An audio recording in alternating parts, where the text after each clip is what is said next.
Hola a todos, muy buenas noches. Estamos comenzando este programa, día cargadísimo de información, semana súper intensa en la Argentina. Por supuesto, estamos todos aliviados porque hoy a la mañana apareció M. Hay que decirle de esta manera, en un ratito te voy a explicar por qué. Y te voy a hablar de un montón de controversias que hay alrededor del caso de esta nena desaparecida. Primero, la increíble pelea de egos entre los ministros de seguridad. Es indignante que pase esto, porque mientras ellos se peleaban por el cartel, a la nena le encontró la gente. En un ratito te vamos a contar todo eso, te vamos a contar la pelea entre Bernie y Federic. Santiago Fioriti tiene información del chat de ministros. ¿Qué dijeron los ministros en ese chat sobre, una vez más, la pelea entre dos ministros de seguridad de la República Argentina? Y también una información impactante del día. Diría yo casi que es una información de último momento. Y es que hoy Gildo Infran estuvo en La Rosada, Santi. Estuvo en La Rosada y hay un misterio sobre qué fue a hacer. En un ratito te vamos a contar con quién se vio o con quién no se vio y por qué el gobierno no quiso revelar nada de ese encuentro. Muy bien, y también te vamos a contar detalles del nuevo ministro de Justicia, al que la nata define como Aníbal sin bigotes. Estamos hablando de Martín Soria. Y Lucía, buenas noches. ¿Por qué los hijos de Vudú tienen más derechos que los hijos de vos que estás del otro lado? Te vamos a contar los detalles del pedido, del particular pedido que hizo Modo Vudú para seguir cumpliendo la condena por el caso Chicone por corrupción en su casa. Una condena confirmada hace 3 meses por la Corte Suprema de Justicia por unanimidad, pero el ex vicepresidente sigue en su casa. Dijo que sus niños pueden sufrir daños psicofísicos si él vuelve a prisión y que estos meses que él estuvo en su casa con sus niños, ellos habían crecido mucho y habían generado aprehensión con su padre y que separarlos podría generar un daño irreparable. Te vamos a contar más detalles de ese pedido. Muy bien, y están los invitados del programa de hoy, dos invitados importantes. Es la segunda vez que coinciden, nos encanta cuando coinciden ellos porque charlan de una manera distinta, de una manera especial. Santiago Kovaldov, bienvenido al programa. ¿Cómo estás? Gracias por venir. Ahora vamos a mostrar el libro que le está yendo espectacular, el libro de Santiago Kovaldov. Gracias Martín Lustó por venir. Un gusto. Venís de la presentación del libro de Macri. Sí. Pregunta cortita y después nos metemos con los otros temas, con el editorial y con todo lo que está en el programa. ¿Sentiste que Macri tiene ganas de ser candidato, de volver a la política con este libro, o sigue siendo el mismo Macri que hace un par de meses? A mí me dio la sensación, sobre todo por el final, por la pregunta final y su respuesta, que está hablando de un legado colectivo. Que está hablando de el segundo tiempo, de un espacio que para jugar mejor el segundo tiempo tiene que mejorar, y habló de hecho de todos los referentes políticos que estaban ahí. Muy bien, en un ratito vamos a tener más detalles, quién estaba, quién no estaba, si hizo autocrítica, si no hizo autocrítica. Para mí la única manera de que un libro de Macri valga la pena es que tenga una enorme autocrítica en los primeros capítulos, no lo leí todavía. Quiero arrancar con el editorial porque hoy sorpresivamente Alberto Fernández hizo una cadena nacional, la primera cadena nacional. Les cuento la verdad, nosotros nos sorprendimos igual que ustedes. Estábamos al aire terminando Telenoche y de golpe a todos los canales de televisión los sorprende una cadena nacional, con Alberto Fernández naturalmente, explicando o contando, uno no termina de saber bien qué cosa. Aparentemente uno puede interpretar que fue una especie de balance, resumen de lo que ha sido este primer año de cuarentena. El aniversario es mañana, pero la cadena nacional que estaba grabada, fue un mensaje presidencial, ocurrió hoy, hace algunos minutos nada más. El presidente no anunció ninguna medida, aconsejó no viajar al exterior, contó por cadena nacional lo que conversó con gobernadores en la reunión que tuvieron en las últimas horas y dijo que en Argentina solo tenemos el 6% de las vacunas que compraron. Y dijo, pero pasa en todo el mundo, la mayoría de los países tienen menos del 10% de las vacunas que se compró. Bueno, entre 6% y 10% estamos hablando básicamente del doble de cantidad de vacunas, no es menor, pero además, y esto es lo que quiero decir en esta primera parte del editorial, después vamos a hablar del papelón de Bernie, Federic y todos los policías jugando al show con la nena desaparecida. Lo que quiero decir es, tenemos que entender que esta excusa de que en todo el mundo hay problemas con la pandemia no exime de responsabilidades a los diferentes dirigentes políticos del mundo. ¿Es verdad que la pandemia está en todo el mundo? Por supuesto. ¿Es verdad que todos los países del mundo tienen muertos, tienen contagiados, tienen dificultades en el sistema de salud, tienen problemas para conseguir la vacuna? Absolutamente cierto. Esta pandemia es una tragedia para la humanidad. Pero eso no significa, después, que cada país tenga problemas específicos y que cada sociedad tenga el derecho a reclamar que esos problemas específicos no existan. Porque es verdad que casi ningún país tiene un acceso fácil a la vacuna. pero también es verdad que acá vacunamos a los amigos. Es verdad que generar un sistema de salud apropiado es difícil para cualquier parte del mundo, pero acá defendemos el modelo de Formosa y defendemos que le saquen los chicos a las embarazadas y que encierren a la gente como si fueran delincuentes. Es verdad que la situación económica se complicó muchísimo durante la pandemia en el mundo entero, pero acá tuvimos una cuarentena tosuda que se estiró mucho más de lo necesario solamente porque había un capricho político y había un presidente que no quería entender razones. Es verdad que acá pasaron un montón de cosas y un montón de problemas que están derivados de la pandemia, pero acá hicimos de las nuestras y bastante. Entonces no corre más la excusa de pasa en todo el mundo, porque la pandemia pasa en todo el mundo, pero lo que hacemos con ella sí es responsabilidad nuestra. Y no en todos los países del mundo pasan las cosas que están pasando acá. Y sobre todo, me atrevo a decir que en ningún país del mundo el dirigente político más importante de esa nación está más preocupado por torcer el brazo de la justicia que por encontrar vacunas rápido. Eso seguro que no pasa en ninguna parte del mundo. Y eso sí pasa en la República Argentina. Y en esta mezquindad política donde todo el mundo quiere culpar al otro, donde todo el mundo se quiere sacar de encima las responsabilidades que tiene, asistimos a una pelea escandalosa. Escandalosa de los dos lados, entre la ministra de Seguridad de la Nación, Sabina Frederick, y el ministro de Seguridad de la provincia de Buenos Aires, Sergio Berni. Se vienen llevando mal, se vienen chicaneando en los medios de comunicación, se vienen tirando con cualquier cosa, pero la verdad que la pelea de hoy es escandalosa. No porque se hayan agarrado del cuello, porque haya habido ahí una situación física entre dos hombres que estaban discutiendo de política. No es ese el problema. El problema es que están discutiendo por el cartel. El problema es que están discutiendo a ver quién saca rédito por la aparición de esta nena. ¿Y sabés cuál es la verdad?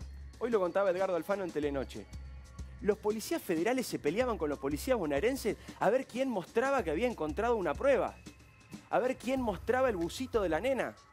A ver quién contaba que habían encontrado una bicicleta. Y mientras ellos se peleaban por el cartel, como si fueran dos vedettes en el verano en Mar del Plata, a la nena, que hay que llamarle M, no podemos decir su nombre porque es una disposición de la ley de minoridad, ahora que la encontraron con vida, por suerte. A M la encontró la gente. No la encontró ni Berni, ni Federic, ni la policía de la ciudad, la encontró la gente. La encontró la gente que, como vos, se conmovió con esta historia, siguió el minuto a minuto de lo que pasaba con esta nena y su captor en la televisión. Vio por la televisión estas imágenes que estamos compartiendo durante todo el día, donde se veía el captor, donde se veía la nena, donde se veía la carita, porque se activó el protocolo Sofía, además. No es que los medios de comunicación se despertaron graciosamente con la idea de mostrar y de plagar la tele con la foto de M. Así lo exige el protocolo Sofía. Saturen de información, muestren a la nena, muestren al captor, pongan los teléfonos, pongan las cámaras. Y hoy, y no me lo contaron, hablé con los protagonistas hace un ratito en el noticiero, tanto Marina, que es la vecina que llama al 911, como Fernando, que es el camionero que se cruza con ella y casi mágicamente, sin hablarse, los dos se miran y se dan cuenta de que acababan de descubrir al tipo más buscado de la Argentina. Son ellos los que terminan descubriendo dónde estaba este tipo. No tiene nada que ver Berni, no tiene nada que ver Federic, no tiene nada que ver la policía de la ciudad. Y se pelean por el cartel, se pelean a ver quién tiene el rédito político en esta situación. Y estas son las cosas que nos terminan generando también después un montón de inconvenientes y un montón de problemas. Le doy la bienvenida a Osvaldo Bazán, gracias, que buenas se acaba de incorporar, viene del programa de Edito Seigman, le mandamos un beso también. Santiago, buenas noches, bienvenido. Buenas noches, Martín, ahora nuevamente bienvenido. ¿Qué pasa con todo esto, Santiago? ¿Por qué hay una cadena de excusas? ¿Por qué hay un país que se disputa como si fuera un trofeo una nenita de 7 años? Yo quisiera empezar por intentar pensar esta distinción que vos establecías entre lo que es verdad en general y las singularidades de cada lado, donde esa verdad general vale en parte, pero no es todo. Y cuando el presidente dice que en todo el mundo hay problemas con la obtención de vacunas, no se equivoca. Pero cuando se diluye en la generalidad las particularidades del lugar donde se está, el problema es que se pierde sentido de realidad, no se lo gana. Se pierde sentido de realidad. ¿Y cuál es la realidad a la que nosotros tenemos que aludir? Bueno, es una realidad donde la ineficacia también tiene singularidades. Es decir, la Argentina está dando pruebas de inoperancia, de las cuales vos acabás de dar en último momento esta noticia, y la inoperancia trata de disfrazarse mediante enmascarados. Pero es inoperancia nada más, porque No, también hay... déjame decir, la inoperancia tiene que ser enmascarada porque trata fundamentalmente de ocultar ¿qué? La ineptitud propia de quien no tiene sensibilidad social, de quienes están disputándose un protagonismo que no tiene fundamento en el ejercicio del papel y de la investidura que se debe llevar adelante. Entonces, todo empieza con el enmascaramiento de una elección que consiste en llevar como candidato a la presidencia a un hombre que pasa por ser quien no es, para que quien verdaderamente aspira al poder pueda finalmente tomar la palabra, quitarse la máscara y mostrar al presidente de la República como si no lo fuera y a quien no lo es como quien verdaderamente es. Esto se llama perversión. En el fondo de todo lo que vos contás hay perversión. ¿Qué es la perversión? Es la insensibilidad cuando se lleva a cabo el daño. No hay sensibilidad. Un perverso es alguien que no tiene sentimiento de culpa ni de sensibilidad hacia el otro. Estamos en una Argentina donde eso que se llama el prójimo es un pretexto. Le dije que estaba bueno escuchar esta noche. Santi, en un segundo contame cómo generó el revuelo esto en el chat de ministros, el lío que había en la Casa Rosada. Estuviste ahí, te encontraste cara a cara con Gildo Infran. Te cuento, Osvaldo, que Gildo Infran estuvo en la Rosada. No es que se lo contaron a Fioriti, Fioriti lo vio de frente. Lo vi entrar a las 4:12 de la tarde. Ahora me contás qué pasó adentro, porque ahora nadie se hace cargo de Infran, nadie sabía qué fue. Por ahí fue a buscar algo. Bueno, Martín, esta pelea por el cartel, esta pelea por ver quién sacaba más rédito de la aparición de la nena, esta discusión casi a los golpes entre dos funcionarios, ¿te sorprende, te preocupa? Lamentablemente en la Argentina hay un montón de cosas que dejan de sorprender. Entonces vivimos una anormalidad permanente que al ser permanente la vamos tomando como si fuera el estado normal de las cosas. Y las peleas por cartel en el fondo no son otra manera más de apropiarse del Estado. Es decir, vos tenés una función que cumplir como ministro de Seguridad. En este caso es encontrar una chica que estaba desaparecida, no se sabía dónde estaba. Y en lugar de cumplir con tu deber, apenas ocurre algo, sea en cumplimiento del deber, sea gracias a tu tarea o por otros efectos, como vos contabas, por la reacción de la gente, lo primero que tratés de hacer es apropiarte de un rédito. Entonces no estás pensando que tenés una obligación de servir. De la misma manera que cuando se muestran las obras públicas, a mí me gustaría que en algún momento los carteles de obra pública dijeran: esta obra fue pagada con el bolsillo de aquello que pusieron. Esta obra es gracias a vos. Exacto, no es gracias al gobierno una obra. Y eso está replicado por todos lados en nuestra cultura y me parece que lo tomamos como normal. Tomamos como normal esa apropiación del Estado, del cual el ejemplo más abyecto, el ejemplo más vil, es la apropiación de las vacunas. Yo estuve el otro día en un vacunatorio, en la ciudad de Buenos Aires, en el vacunatorio que está donde está o el supermercado de la futura cancha de San Lorenzo, en la Avenida de La Plata. Sí. La gente entra, en 5 minutos se está vacunando. A los 15 minutos que tienen que esperar, mientras duran esos 15 minutos, ya le están tramitando el futuro turno para la segunda dosis. Ahora, lo más chocante para mí, de la hora y media que estuve ahí, es que los adultos mayores que están recibiendo la vacuna se emocionan y dicen gracias. ¿Por qué se emocionan y dicen gracias? Porque en el fondo algo que debería ser normal, lo toman como absolutamente extraordinario. Insisto, algo que debería ser normal, lo toman como nos tratan bien, es poco el tiempo que pasamos, nos dan lo que nos tenían que dar y nos vamos contentos.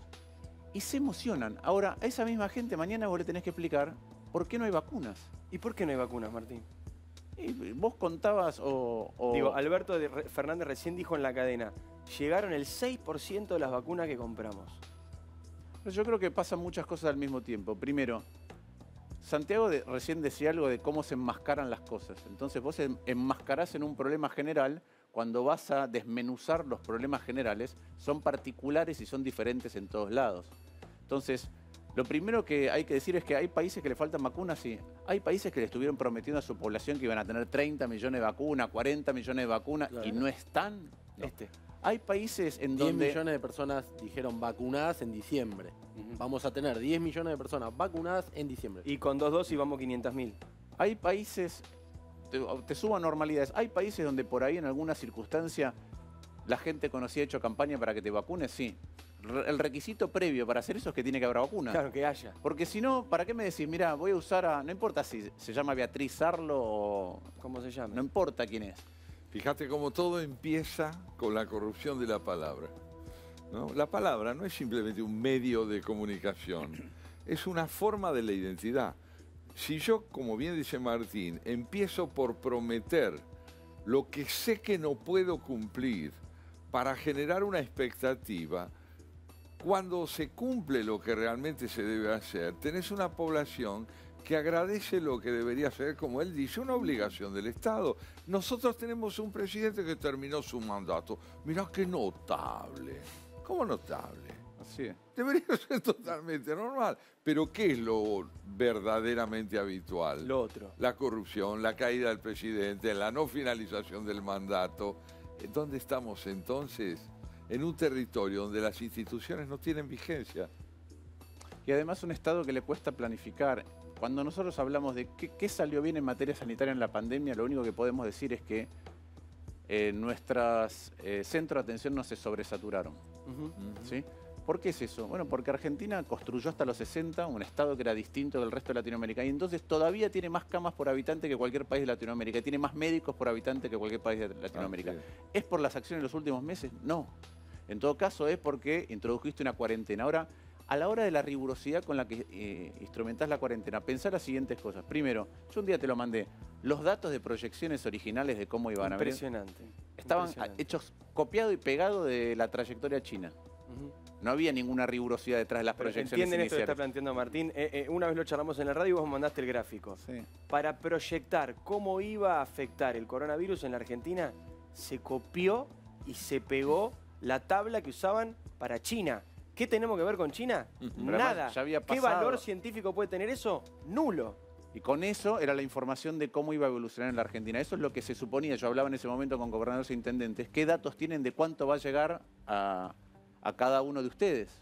Bueno, en base a unas proyecciones que estaban mal hechas. Segundo, los datos tardaron muchísimo en ser públicos. Eran PDF. Yo me acuerdo, trabajaba con esos datos. Los tenías que copiar, tratar de pegar. ¿Por qué eso es importante? Porque hoy tenés mucha inteligencia colectiva. Entonces tenés matemáticos, epidemiólogos, gente que trabaja en sistemas que vos ves en todos lados cómo colectivamente fueron intentando mejorar los factores predictivos. Tercero, hicimos una cuarentena sin aprender que nosotros somos un país federal con una heterogeneidad de la distribución socioeconómica monumental. Entonces yo recuerdo perfectamente el 4 de julio de una charla, una conferencia virtual en la Universidad Nacional de Catamarca. Habían tenido el primer caso ese día. Estaba cerrado ya. Estuvo, pero tardó, desde que llegó a Buenos Aires, el 3 de marzo, tardó 4 meses, Julio, llegar a Y Catamarca. habían estado 4 meses cerrados. En cuarentena. Del 20 de marzo. Claro. Por ahí tenés la generalidad de la Pero que entendés, hablaba perdón, Centro Editorial. exacto, es a eso iba, Santiago, y sumate por supuesto va cuando quieras. No es eso, no pasó en todos los países del mundo. Pero además que no nos Argentina, quieran Diego, hacer pero además, creer que lo que Diego, pasó acá pasó en todo el Argentina mundo. vio la película antes porque ya había pasado en Europa y en China, que es un dato que muchas veces el gobierno no repara, digamos. 100 días tardó el Claro. virus de Wuhan hasta llegar Bueno, a Buenos mismo Aires. Italia. Y recordemos que así y todo, las primeras declaraciones contundentes del ministro de Salud entonces, Que no iba a Ginés llegar, González que no iba a García, era que no iba a llegar, que era no le verano. preocupaba. Y que el dengue era más Y preocupante que el perdón, COVID. no nos olvidemos que el propio Alberto Fernández le dijo, no a un presidente, no a otro ministro, no a un científico importante, a René, el ex cantante de Calle 13, ahora llamado Residente, le dijo, estamos dominando al virus, iban 15 días de cuarentena. Bueno, porque también dijo a Longobardi por radio que con un tecito se caliente mataba porque con 26 grados el virus no existía más. Otra de las cosas que es una particularidad de Argentina, que es raro que el presidente hoy no haya dicho en conferencia, en esa quizá no cadena que hizo, es en los países no se afanaron las vacunas como se afanaron acá. Claro. Digo, porque eso también es muy importante. Es decir, bueno, ¿cuál es el plan de vacunación? Primero nos dijeron que era uno, después resulta que era otro. En octubre nos dijeron, tranquilos, quédense adentro que ya está, porque llegan las vacunas y ya está. Bueno, era mentira, porque las vacunas no llegan. Cuando nos habían dicho que en octubre me acuerdo un discurso de Kicillof donde hablaban pasado de la pandemia. Lo contamos, pero me decía, la vacuna cambió todo, dijo Kicillof en octubre, todavía no llegó. Perdón, Santi, estabas por hablar y te interrumpí. No, estaba tratando de repasar qué significa todo esto que describe Martín, que plantea Santiago, que recuerda él, que vos mismo estás planteando. ¿Cómo puede ser que estemos discutiendo esto? La escasa calidad de los problemas que discutimos tiene como correlato una gravedad social inmensa. Pero estamos discutiendo problemas de muy baja calidad institucional porque la Argentina es un país que no está a la altura de sus problemas. Entonces yo quiero subrayar esto para ver qué piensan ustedes. Es decir, tenemos problemas de una complejidad extraordinaria y una calidad de conceptualización de lo que pasa que es de la más baja calidad. Esa escasez de riqueza conceptual no solo es un síntoma de inteligencia, es fundamentalmente un síntoma, como digo, de perversión. Si no hay correlación entre la complejidad de los problemas y el discurso, es porque algo se está tapando. Ahora, Santiago, en ese planteo que vos realizás, también ocurre que uno escucha un gobierno más preocupado por la justicia que por la salud, que por la educación, que por la economía. Pareciera ser en los últimos días lo que más el se movieron monotema. fue en eso. Claro. Y cuando decís justicia, no decís justicia. No, es como Doro Pi, donde Cristina Decís Fernández de Cristina, Kirchner tiene 8 causas, 10 días sin un ministro de Justicia y el nombramiento de Martín Soria como ministro de Justicia. Y un puntito más, hablábamos de la mezquindad o de la perversión política, lo sumo en esto, porque recién Osvaldo decía, no es la justicia, es verdad. Y hace poco el presidente de la Nación dijo, yo quiero reformar la justicia para que no haya más Micaelas, refiriéndose a un caso de femicidio. Y en realidad la justicia que quieren reformar no tiene un cuerno que ver con los femicidios, porque ellos quieren reformar la justicia federal, que es la que los juzga a ellos, a los políticos. No investiga asesinatos, no investiga nada vinculado a la violencia de género. Lo dijo Martín Soria al otro día en Radio 10. Cristina Fernández de Kirchner quiere que la misma justicia que la acusó, que la procesó en 8 causas, la libere de culpa y cargo. Él mismo dijo, como cualquier persona que no hizo absolutamente nada. Antes de jurar como ministro de Justicia, el ministro de Justicia ya dictaminó sobre lo que tiene que resolver la justicia. Sí, y además 3 días antes le limpiaron una causa que tenía por pedirle el guita 6% a la gente que laburaba a la para gente él. que trabajaba con él en el municipio. Todo en negro. Robledo Puch también quiere que la justicia lo trate y le diga no tuviste nada que todo ver. en negro.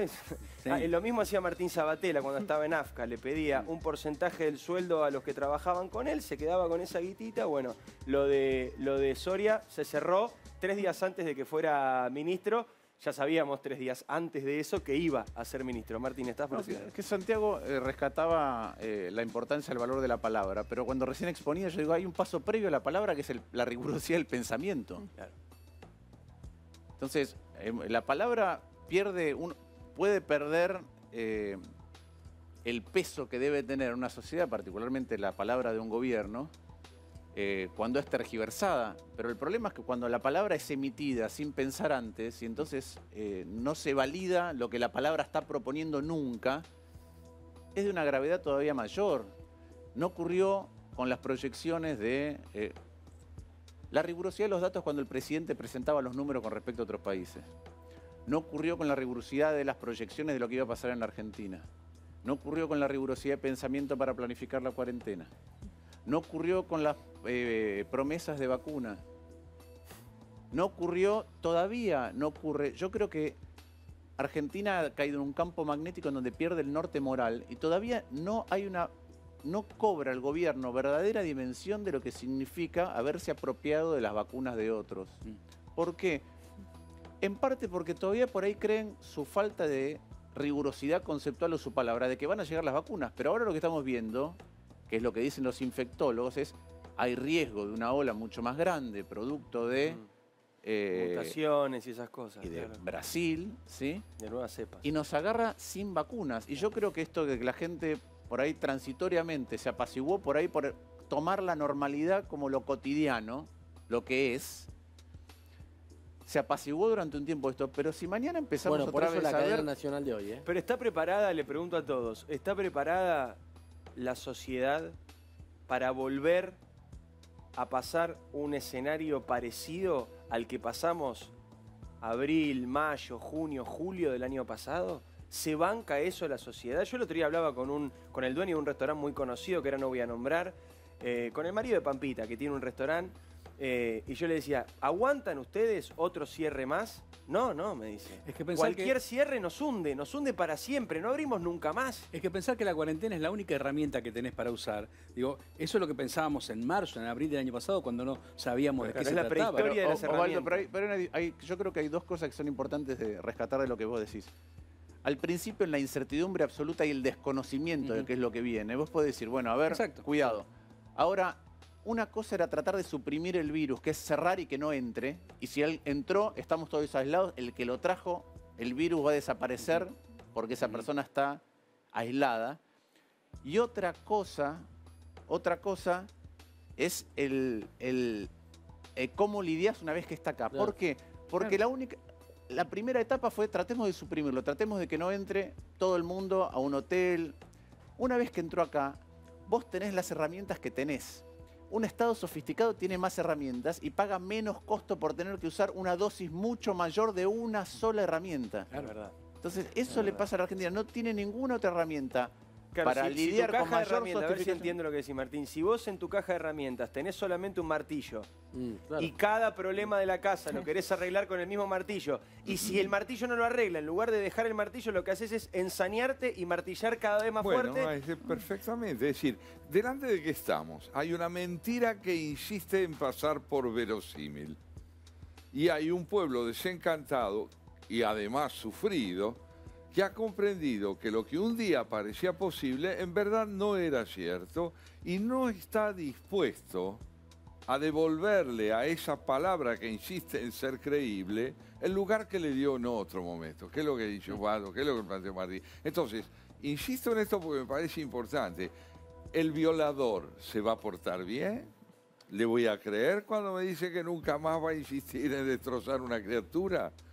Y al estafador le voy a creer porque me diga. Entonces, esta distancia brutal entre un gobierno obcecado en no comprender lo que sucede y una población que está sacrificada para que pueda preponderar la palabra que ha mentido, pone de manifiesto que el país no es una nación, es un conglomerado. No es una república. Hay un tema adicional que me quiero montar sobre lo que dice Santiago, que es, vos preguntaste antes, ¿se puede decirle a la gente qué? La gente lo primero que va a ver es qué pasó con lo que hicimos antes. Claro. Porque fue un esfuerzo muy grande y fue ¿para qué? De hecho, pasó con las clases, Martín. Bueno. En octubre del año pasado, el gobierno todavía decía que no estaban dadas las condiciones para empezar las clases, había menos contagios, o igual que ahora, y las clases empezaron. Bueno, vos tenés un dato sobre eso, ¿no, Osvaldo? Sí, bueno, muy concreto y científico. Efectivamente, es un dato que raramente se da en Buenos Aires y en Mendoza, y no hay otros datos en la nación. Bueno, lo que decía Martín. Ha sido- Odiamos los datos. Ha sido mínimo el número de niños contagiados.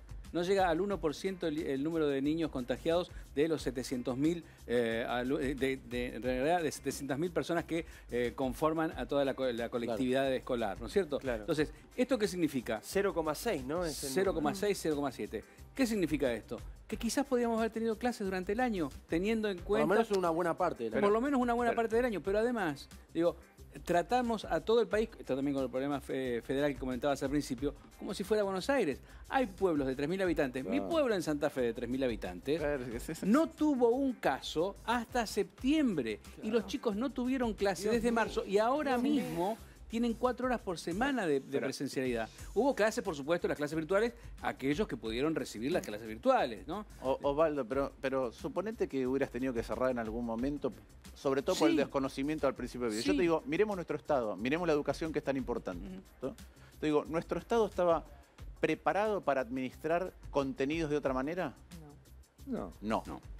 ¿Había priorizado cuáles son los contenidos? Porque hoy cada vez ampliamos más los contenidos que le damos a los chicos. ¿Había priorizado cuáles contenidos tienen que tener distintos formatos y distintas modalidades de enseñanza para llegar a los chicos? No. ¿Tenía las escuelas interconectadas de alguna manera con los chicos? Poco. Teníamos, yo siempre digo lo mismo porque a mí me parece el punto medular. Es imposible tener mejor educación si no tenés mejores docentes. Y no es una carga sobre los docentes. No. Miremos el desarreglo fenomenal del sistema de formación docente en la Argentina. Francia tiene 8 institutos de formación docente, uno por cada región. Ecuador tiene 1, reforma de Rafael Correa. Sí, claro, encima Correa. ¿Cuántos institutos de formación docente tiene la Argentina? No sé, 50 por ciudad. 1200. Claro, sí, claro. Tiene sindicales, tiene de los distintos credos, tiene estatales y tiene privados. ¿Hay formación homogénea de aquellos que van a enseñar a los chicos a lo largo de la ancha de Argentina? La respuesta es no. Bueno, y no quiere decir que el gobierno no gobierna. No quiere decir que el diagnóstico que el poder tiene sobre la realidad social que debería administrar o la conoce y la niega en función de otras prioridades o la desconoce, es decir, que la ignorancia se ha hecho cargo del poder. Esto tiene un efecto devastador en el orden moral, porque tenemos una población desmoralizada. De hecho, esto que estamos diciendo, y uno dice, a esta altura, después de un año, siguen discutiendo en la televisión por la cuarentena, por lo que duró, por lo que fue. Y claro, porque hoy el presidente de la Nación, en una cadena nacional sorpresiva, arrancó diciendo, nos criticaban por la cuarentena larga, y al final la historia demostró que teníamos razón. La verdad es que no fue así. Lo mismo pasa, y eso lo puede contar Martín, con la caída del PBI. El gobierno todo el tiempo dice todas las economías del mundo cayeron y después cuando vos empezás a comparar, Argentina cayó el 10,1 y tenés Brasil, por ejemplo, que cayó el 4%. Y Brasil que manejó todo peor que nosotros. Pero quiero, simplemente me pasan información de lo que pasó hoy en Diputados, por ejemplo. Me escribe Graciela Ocaña, que es una de las que firma. Hoy, por ejemplo, se solicita que al Congreso vayan los representantes de Pfizer, de Moderna, de AstraZeneca, de Johnson & Johnson a explicar qué pasó en las negociaciones con Argentina, que desde diciembre que no negocia una vacuna nueva. El ejemplo está muy cercano y eso también es lo que más duele. Chile no solamente queda cerca porque está acá nomás, no solamente queda cerca porque es una sociedad de la cual podemos levantar un poquito así por arriba de la medianera y espiar, sino porque además el ex ministro de Salud, Giné González García, fue embajador de Chile un montón de tiempo, conoce a todo el mundo allá. Era simplemente levantar el teléfono y decir, che, ¿cómo hicieron ustedes? No, antes de eso había que decir, perdón por lo de las filminas. Bueno, ni hablar, exactamente. Al principio de todo, es verdad, me había olvidado. Y para que se entienda cuál es la aceleración que se produce cuando destruís un Estado o construís un Estado. Hay un Estado que hay un país que es modelo en estos días, Sí. que construyó un Estado en 73 años. Sí, claro, Israel. Israel. Es decir, Argentina ya era un país muy próspero cuando Israel todavía no existía. Y el Estado nuestro era el mejor Estado de Latinoamérica, e Israel no existía. Y vos ves la distancia en la construcción de un Estado y otro, pero hay un abismo que es... En los 50 los países escandinavos eran pobres. Mirá, Martín, hay algo que decís que a mí me parece tan central, tan central. Cuando uno habla de un país como Israel, habla desde la perspectiva que a nosotros nos importa, de lo que yo llamaría la capitalización del sufrimiento. A ver, explícame. El sufrimiento, el padecimiento de una comunidad, de una colectividad a lo largo de todo lo que el judaísmo sufrió en la Segunda Guerra Mundial y desde antes también, hace con que el Estado de Israel tome como referencia el padecimiento para tratar de construir una sociedad donde lo padecido pueda ser tomado como un referente de lo que no debe volver a ocurrir. Entonces crea una sociedad que aprende de lo que le pasó. Argentina no aprende de lo que le pasó.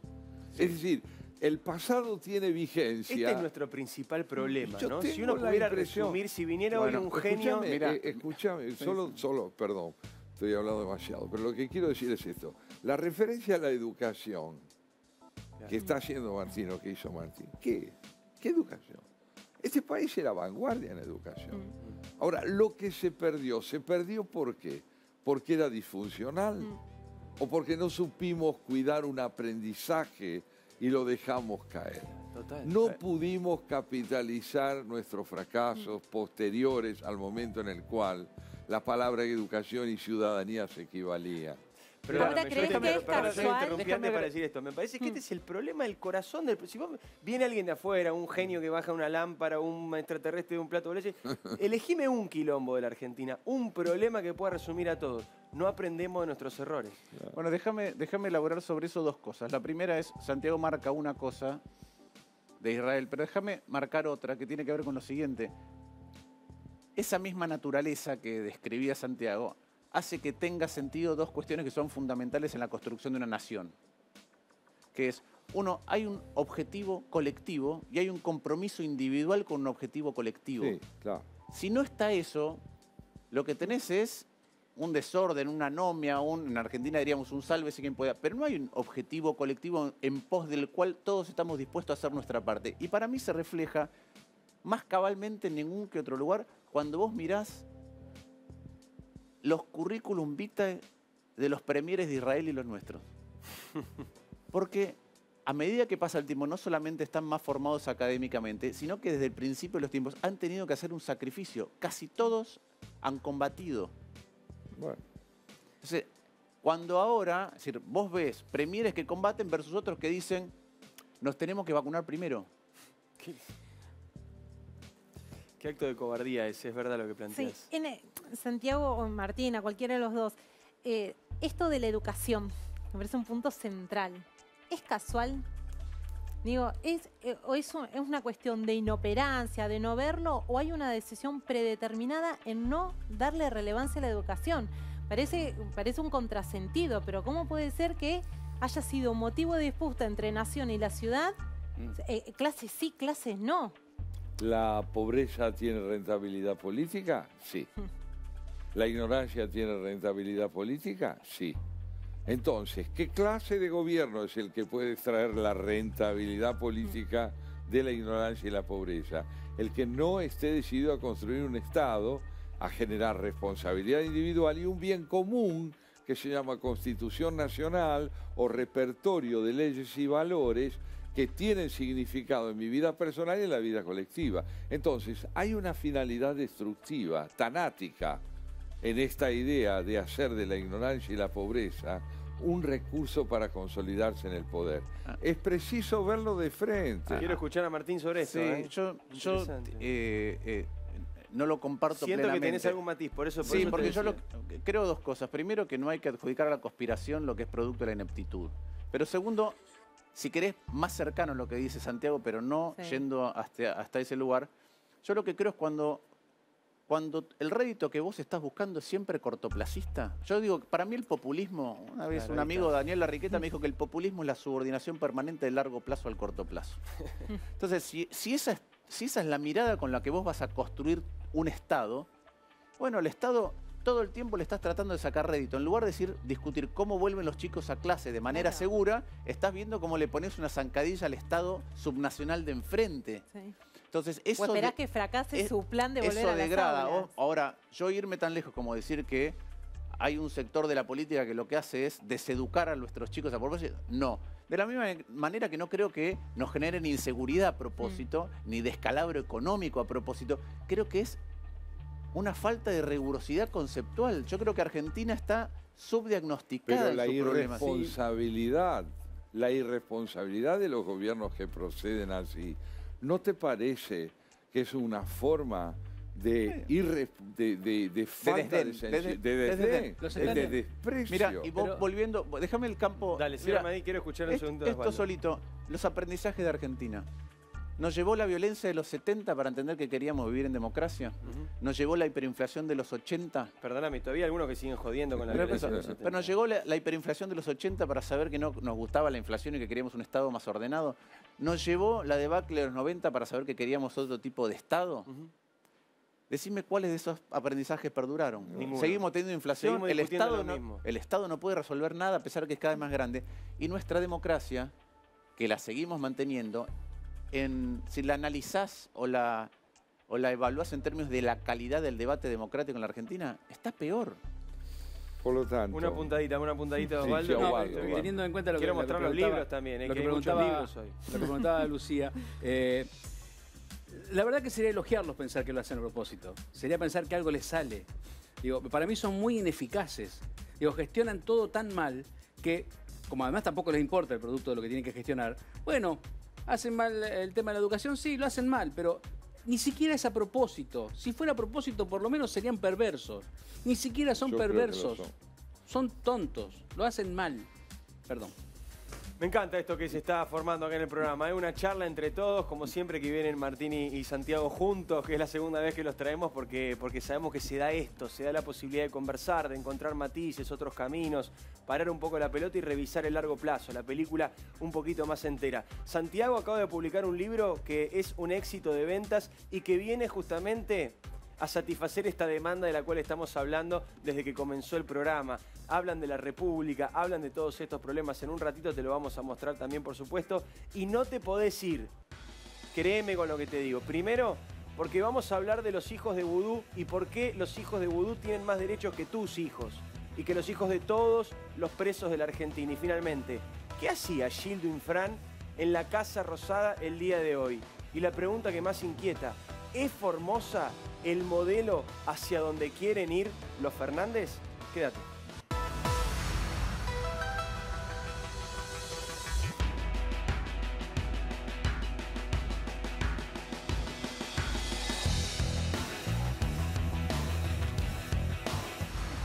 Podía ser. Estamos acá charlando en el corte. Esto es charla al aire y charla en el corte también. Quiero mostrarles el libro de Santiago Cobaldós, por favor.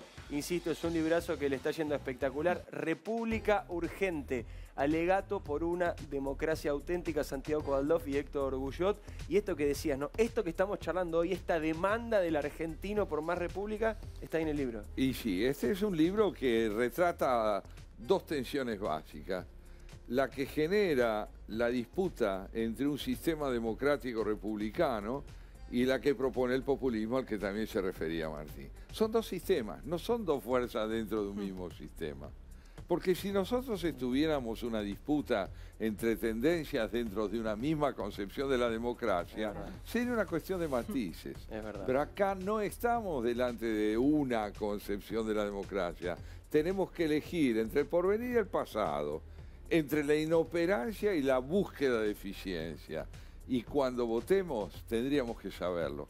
No necesariamente el tiempo que nos queda es suficiente para aprender, pero lo imprescindible que hemos buscado en el libro con Héctor Guyot es poder decir que la República, que es frágil todavía porque su historia es discontinua en la Argentina, es la única alternativa para aprender de la experiencia y generar un orden constitucional donde las responsabilidades del Estado y las del individuo confluyan. Me tomo de esto para hablar de Formosa. Hoy estuvo Gildo Infran en Casa de Gobierno. Santiago, lo viste así de frente, Lo vi viste de a frente en la Frankenstein de explanada de la frente. Casa Rosada. Qué Cuando él impresión. entraba yo salía ¿Y a qué volví. entró? ¿A qué entró Infran Mirá, a me la pasó Casa una de cosa muy Gobierno? curiosa. A las 4:15 de la tarde entraba Infran. Sí. Lo veo, me lo cruzo, vuelvo a la Casa Rosada. Manda Santi al chat. Está Infran en Casa de Gobierno. Averiguá, le decíamos. Llamo a un asesor de Alberto Fernández y le digo, che, está Infran en la Rosada. Sí, Viene a ver al presidente, calculo yo. claro. No, Alberto está en Olivos. Se lavó las manos. Sí. Raro, me dice, bueno, debe estar con Guado de Pedro. Claro, llamaste a un Ministro asesor. del Interior, llamo a un asesor de Guado. Sí. Sí, está Infran en la Rosada, lo vino a ver a Guado, me dicen. No, que yo sepa, no. ¿Otro que hizo ole? Me Nadie. dice, lo chequeo y te llamo. Sí, todavía estamos esperando el llamado. Sí. Me negrás 3 veces. Alguien me dijo, está con Santiago Cafiero, jefe de Ah, lo gabinete. llamaste al asesor de Cafiero. Llamo ¿Y? a la gente de Santiago Cafiero, me dice, Cafiero está con Frederick. Qué lindo día para estar con Freddy. Bueno, si querés después te cuento eso también porque Frederick fue el centro de la conversación del chat de ministros. En la Casa Rosada se habló mucho de ella, salieron a respaldarla. Hay una polémica muy grande con Bernie, hay gente que está pidiendo la renuncia de Bernie. Pero como bien hemos contado acá, Bernie responde directamente a Cristina. Pará, vamos, Santiago Dale, Cafiero, ¿estás con el Mostriqui? ¿No habrá llegado tarde al velorio de Maradona? ¿Dónde? Bueno, ¿Cómo puede sigue? ser. ¿Cómo Bueno, la sigue? cuestión es que Infran, una visita de la que nadie se hace cargo, Infran había estado en el Zoom con los demás gobernadores unas horas antes, con el presidente, hablando de la política sanitaria, pero en la Casa Rosada lo vieron y nadie dice que estuvo con él. favor. Así que si querés el jueves que Nadie viene... se Vio hace cargo de luz y Infran. pasó. Claro, Nadie se algo hace así. cargo de Infran. Nadie se hace cargo de Pobre Infran. Infran, era un ejemplo. Era un ejemplo, Hace bueno, 2 cayó en Y semanas. esa es la pregunta que tengo. Infran, cuando el presidente de la Nación dice que es un ejemplo, ¿es un ejemplo? ¿Hay cierta tendencia, sobre todo de Cristina Fernández, a ir hacia un modelo más parecido al de Infran, a ir hacia un modelo más parecido al que hay en Formosa, Martín? Mira, lo que sí apreciás en un montón de discusiones o en debates es que hay ciertas cosas de las que supongo que habla Santiago en el libro, pero ciertamente las dejaba entrever acá, que para el kirchnerismo son menos importantes que para el otro lado. Ciertas instituciones republicanas, a veces libertades individuales. Pero una cosa es que no te Formosa- importe y otra cosa es defenderlo, Martín. Ahí No, donde pero- yo creo, perdóname que te haga esta Sí. pequeña interrupción. Yo pienso, ¿no? Digo, bueno, me pongo el traje de un dirigente político con poquitos escrúpulos, ¿ok? Y digo, bueno, me voy a hacer el distraído con lo que pasa en Formosa. Bueno, hasta ahí, si querés, lo puedo entender, te conviene políticamente hacerte el distraído. Ahora, apoyarlo, llevarlo al tipo que le saca a los nenes a las embarazadas al acto por el Día de la Mujer, ¿cuál es la explicación? No, a ver, pero primero, ahí hay un sistema, relaciones y connivencia de hace mucho tiempo, ¿sí? Pero lo que te quiero decir es lo siguiente. Cuando Infran o sus senadores reivindican el modelo Formosa, una de las cosas que está implícita es yo definí un objetivo. Yo definí un objetivo, no el Estado. Yo, Infran, definí un objetivo. El objetivo es la menor cantidad de contagiados posible. ¿Qué estoy dispuesto a hacer? Cualquier cosa. Cualquier cosa. Cualquier cosa. Cualquier cosa es pasar por derechos de los demás, es apropiarte como Estado de los derechos de los demás. De hecho, en la Cámara de Senadores, el senador por la mayoría de Formosa, de Frente de Todos, puso como ejemplo, el país que mejor lidió con la pandemia es China. Desde una dimensión... Contemos que Mayans es un hombre muy vinculado a Cristina Kirchner y que responde defendió a Gildo todas las veces que pudo. Pero por también. eso, desde una dimensión es posible, contuvo. Ahora, no sabemos, primo, no sabemos qué hubo, no tenemos información, no sabemos que a la gente la clausuraban y enclaustraban dentro de sus propias casas y ¿Te no acordás podían las salir. imágenes cuando se lo llevaban de los pelos con una ametralladora? Entonces, En hay- Formosa y en China, en los dos lugares. Eso que es un extremo, también es cierto que tiene grados de desdén por estas cuestiones. Y hay una parte del kirchnerismo que prefiere el objetivo colectivo que establecen ellos para la sociedad que aquellas cosas que viene construyendo la sociedad occidental desde Atenas en adelante, digamos. Lo dijo Guillermo Moreno, yo no sé qué importancia tiene Guillermo Moreno dentro del panorama general, pero Guillermo Moreno dijo, Formosa es el palacio del peronismo y cuando uno entra a Formosa hay que arrodillarse y hacerle reverencia porque es el palacio del peronismo, lo dijo Guillermo Bueno, Moreno. una de las explicaciones que dio Mayans por la represión fue, estaban rompiendo nuestros símbolos partidarios. Claro. Lean, Y hay organismos, perdóname, Santi, organismos de derechos humanos y tal que todavía no se pronunciaron por lo que pasa en Formosa. No solo Y cierro organismos de con derechos vos, Santi. humanos, sino que también, y esto es más grave todavía porque esto es la sociedad civil. Digo, ¿recuerdan ustedes que las feministas decían, mi cuerpo, mi decisión, tocan a una, nos tocan a todas? Bueno, hay 86 chicas en el monte escapando del Estado. 86 chicas en el monte escapando del Estado. ¿Cuál fue la respuesta? La de Mayans, justamente, un senador que fue claramente El jefe de antiaborto, bloque. ¿no? Sí, sí, El sí. jefe de bloque. El jefe de bloque, pero aparte fue claramente antiaborto, Sí, digamos. claro. Y las chicas feministas ahora que no dijeron una sola palabra de esto, no dicen una palabra porque Mayans dijo, no, es mentira, fue un invento de los medios. Puntada final, Santiago, y nos despedimos. Simplemente esto, que estamos viendo el costo que paga la persona, el sujeto, para someterse a un Estado que quiere construir poder y representación a costa de las libertades individuales. Es decir, donde no hay derecho a pronunciarse sobre lo que está pasando ni sobre la calidad del gobierno que se está viviendo, porque quien dirige, al tomar la palabra por todos, no los representa, los anula.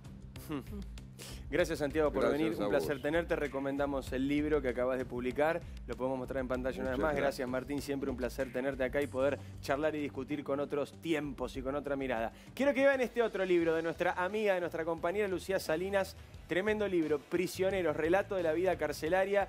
Habla de presos célebres de la política, del sindicalismo, de ahora, de otra época. Nombrame 4 de los que están en el libro. Amado Vudú, Cristóbal López, Julio De Vido, Ricardo Jaime, que habló desde la cárcel. El Rey de la Salada, hay el un Rey montón. de la Salada. Patricia Bullrich, cuando estuvo en los Bullrich, 70. en la década de los 70, Muy bien. cumplió la mayoría de edad. Vos te vas a quedar al pase. Vos te vas a quedar al pase ahora con las chicas de Verdad Consecuencia, porque además de hablar de vudú, además de contarte algunas perlas de todo esto, le voy a hacer un reproche en vivo. No. Y les voy a contar una intimidad en vivo que atañe a la señora Lucía Salinas y a María Eugenia Dufar, conductora del programa que viene. Gracias por haber estado acá. Cortita, así chiquita la pausa, programón en Verdad Consecuencia va a estar Facundo Moyano y Cornejo, así que así chiquito y se viene el pase con las chicas, no te vayas. Minería, exploración y desarrollo. La fórmula del crecimiento argentino. Adrián Mercado presenta Argentina Mining Online del 17 al 19 de marzo, la Convención Internacional sobre Oportunidades de Negocios en la Industria Minera. Invita Adrián Mercado Comex. Trabajamos por un mismo sueño. Fiat Cronos, tenelo con descuento especial de 120.000 pesos y financiación de hasta 1 millón de pesos. Fiat Cronos, el auto argentino. Conoce más en fiat.com.ar.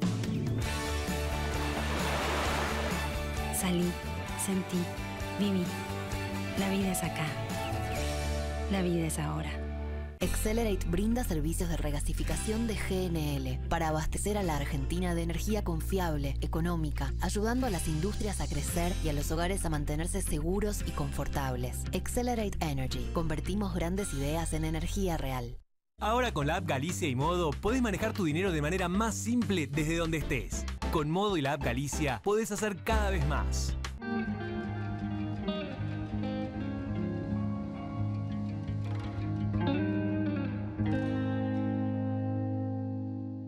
El Mirasol de Puerto Madero. Delivery mediodía y noche. Teléfono 4315-6277. El bosque chaqueño es de todos los argentinos. Hoy le toca hacer historia al Chaco.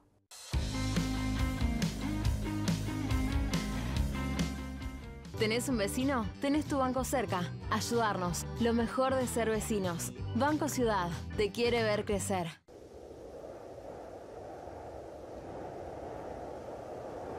Plan de vacunación COVID-19. Empezamos a aplicar la vacuna en más de 180 puestos en la ciudad. Para saber más, ingresá a buenosaires.gov.ar/vacuna COVID. Cuidarte es cuidarnos. Buenos Aires Ciudad.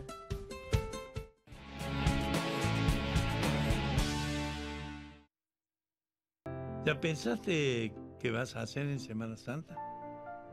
Córdoba está preparada y te espera. Grupo Insud. Alentamos la vida. www.grupoinsud.com. ¿Alguna vez? Borges y Cortázar vivieron aquí. Hervidero intelectual se ha convertido en una suerte de capital cultural de Buenos Aires, Palermo. Y ahora con